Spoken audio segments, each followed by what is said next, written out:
朋友们好，我是江峰。大连海关的一声惊雷，把中南海深处的红地毯震得直抖。6月24号的北京，外交部冷冰冰地扔出一句话：2名日本人因涉嫌违反中国法律，已被中方依法拘留。就这么一句不起眼的话背后，是一个被生生撕开的直通最高层2大家族的滔天大瓜。把话放在最前头，这一回可是中共元老把持的决策议事协调机构，拿着金融的账本，开始一条线一条线斩断中国第一家庭的前路了。广西的稀土，航天的军费，新疆的维稳款，银行的贷款，过去这4条互不见光、互不交叉的万亿黑金，正被人一根一根挑出来，摁到同一张桌子上对账。收网已经开始，而且停不下来。查到朱之松，就咬出航天8院20年前的旧账；查到马兴瑞，就顺到新疆；查到大连这2个日本人，就扯出广西那条把国家底牌卖给外人的稀土通道。每查一个，绳子就往习家、彭家收紧1寸。其实统帅最怕的从来都不是西方制裁，他怕的是温家宝递上来的那本账。天下没有不透风的墙，海外媒体随即揭开了这层窗户纸。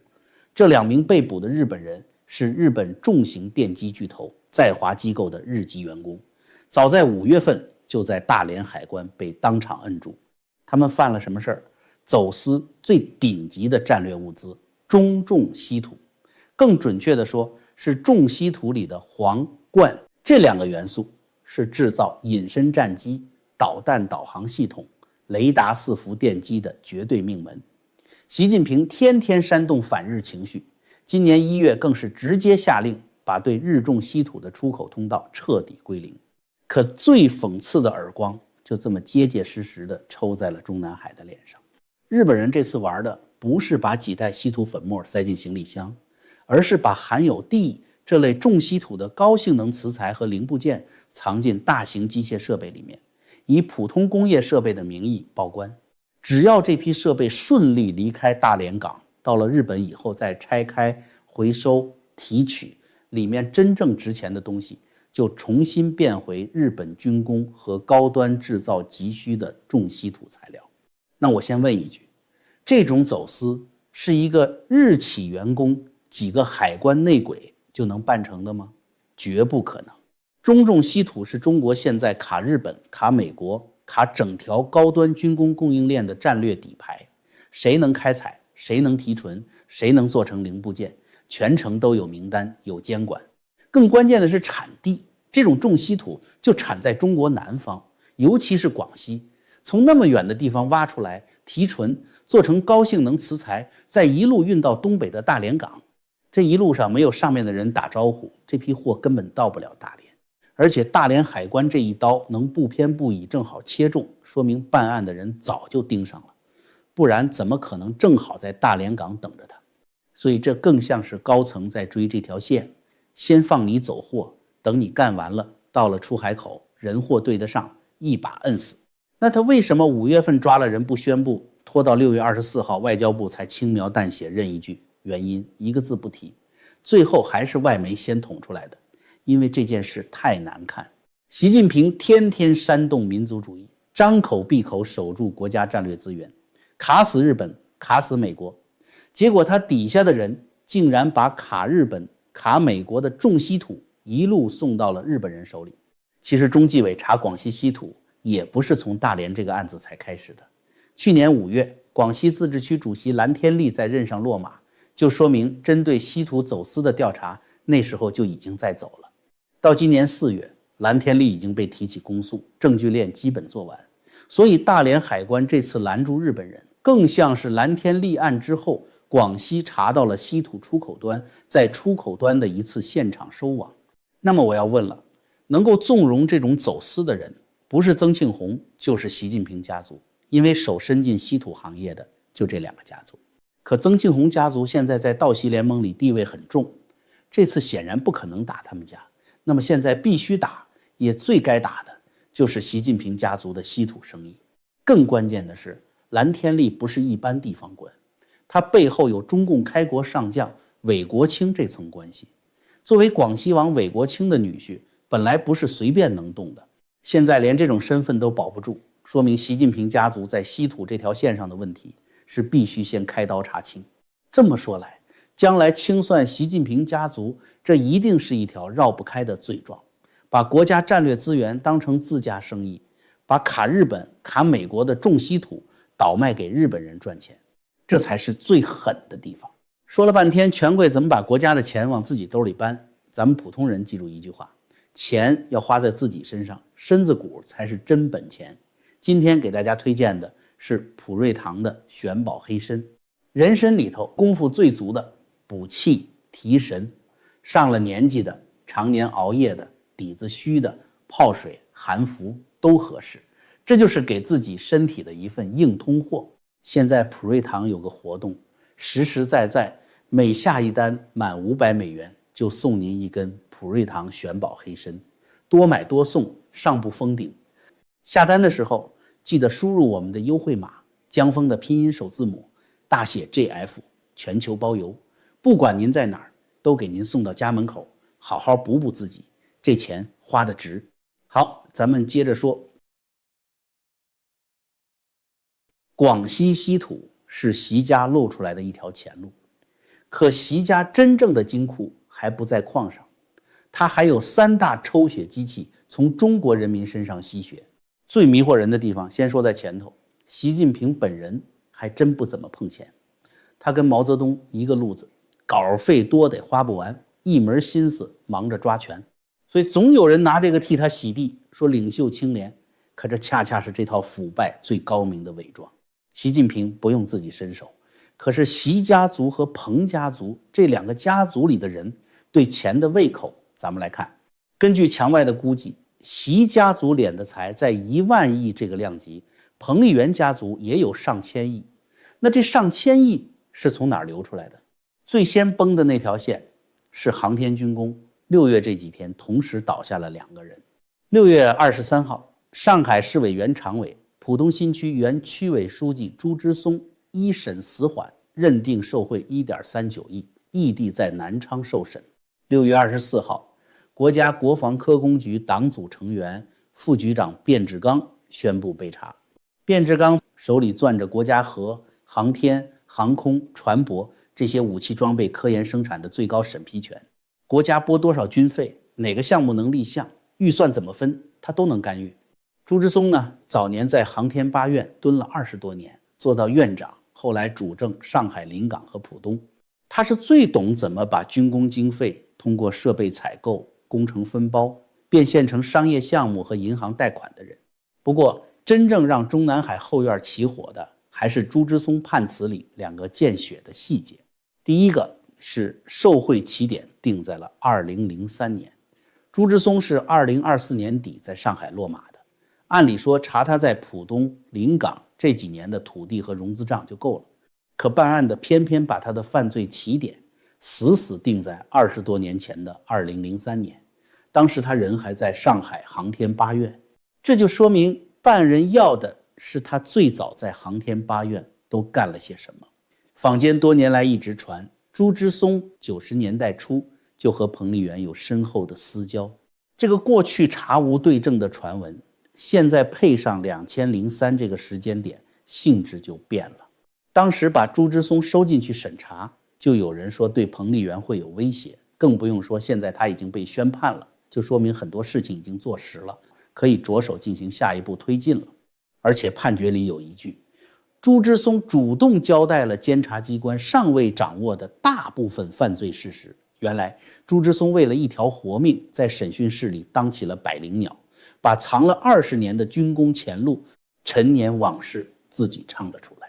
朱之松一开口，彭丽媛家族在航天系统里最不能碰的那本旧账就被生生抬上了审问台。为什么航天军工的钱最适合高层家族拿来过账？因为它不透明，外人看不见，审计进不去。一笔几十亿的科研经费放下去，几次设备伪采购，几家皮包公司层层转手，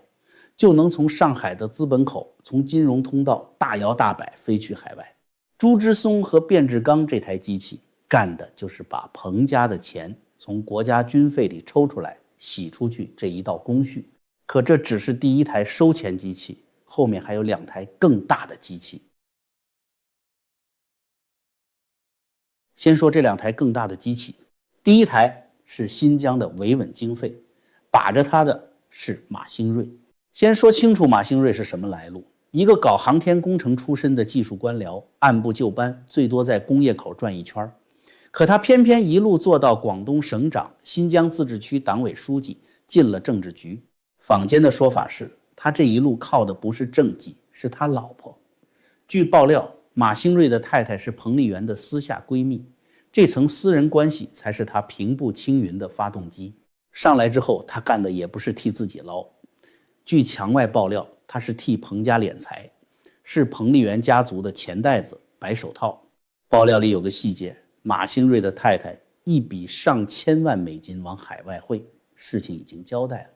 如今马兴瑞也被中纪委查了，刀尖直奔的是他背后的彭丽媛。他在新疆把着的维稳经费比军费还黑还难审。军费好歹有装备有项目对得上，维稳经费散在天网工程、边境管控、反恐防暴、地方国资平台里，只要贴上国家安全这4个字，外人就无权过问，审计也不敢碰。一批虚无缥缈的安全项目、信息化工程报上去，巨额的中央财政就顺着这些项目悄无声息地洗进了账面。再说第2台，他干的是逼着银行体系往指定项目里放贷。2024年1月底，住建部和国家金融监督管理总局2家联合发文，建立了城市房地产融资协调机制，地方的市长亲自当组长，把项目拉进一张白名单，推送给当地银行。可商业银行一看风险太大，不愿意贷。这时候，分管金融的副总理、习近平的财经大管家何立峰出场了。2024年4月，他亲自跑到郑州调研，开座谈会，当面给金融机构下死命令，对白名单项目加快放款，应贷尽贷。这一嗓子喊下去，水闸就开了。到当年10月，连早就资不抵债的万科，单月都拿到了95.8亿元的银行贷款，是那个月全行业融资额最大的房企。到2024年底，全国白名单审批通过的贷款超过了5万亿元。5万亿，这是用国家信用、用全国储户的存款定向往指定房企里灌的水。可这些钱放下去，最后盖成楼了吗？暴雷、烂尾楼还是留给了老百姓。钱呢，通过虚高的工程款，早从白手套公司那头流走了。军工、维稳、楼市3台机器编成一张把整个中国当提款机的巨网。现在有人正把这几本账一根一根挑出来，摁到同一张桌子上去对。那个人姓温。就在朱之松死缓、卞志刚被查的同一个礼拜，6月23号到26号，全国人大常委会正在紧急初审3部草案：金融法、政府采购法、招标投标法。这一改，核心就2个字：倒查。以后任何军工设备采购、工程分包、靠拆小合同套现的动作，全部终身追责。金融法这一出，是要在全国架一张能盯住每一笔重大资金流向的超级天网。把这3部法和那几个落马的人放在一块看就明白了。以温家宝为代表的这股金融技术官僚，已经拿着最锋利的审计刀，精精准准地切进了习近平和彭丽媛2大家族的资金链。你要强军梦，好，那就查国防科工局的军费，看朱之松、卞志刚是怎么把保密经费拆成子合同分钱的。你要国家安全，好，那就查新疆的维稳账，看马兴瑞那些贴着反恐标签的安全项目，钱流进了谁的白手套。你要稳楼市，好，那就查白名单那5万亿，看何立峰在郑州喊完应贷尽贷之后，万科那笔95.8亿到底盖了几栋楼，又有几栋成了烂尾。你要底牌不外流，好，大连海关这惊天一刀，已经把日本人用普通机械套壳走私的手法当场晒了出来。那就倒要看看没有一条通天的家族通道，日本人凭什么能把重稀土运出大连港？4条最肥、最黑、最不见光的万亿前路，2026年这个初夏被生生摁到了同一张桌子上。而真正让习近平睡不着的是，这本账不止温家宝在翻，大洋对面美国也动手了。2025年12月，美国众议院通过的国防授权法案里有一条，第513条，白纸黑字要求美国国家情报总监在政府官网上公开发布一份报告，专门评估中共最高层的财富、金融资产和商业利益，